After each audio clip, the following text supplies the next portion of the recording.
Доброе утро, товарищи спортсмены! Руслан Валерьевич, как проходят сборы? Сборы проходят в штатном режиме.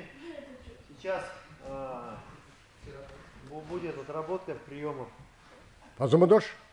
Дзюдо и самбо. По зумудош, по дзюдо и по самбо.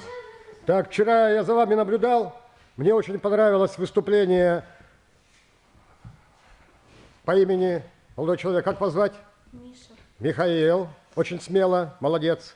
Так, и Николая. Тоже очень упорный, смелый парень. Если будете так себя дальше продолжать вести, далеко пойдете. Молодцы. А других было менее заметно. Так, давайте начинайте отрабатывать. Начинаем отрабатывать приемы. Все, поехали. Значит, вначале медленно, не спеша, лениво, да? Все правильно, да. А потом потихонечку Ускоряться будем. увеличивать.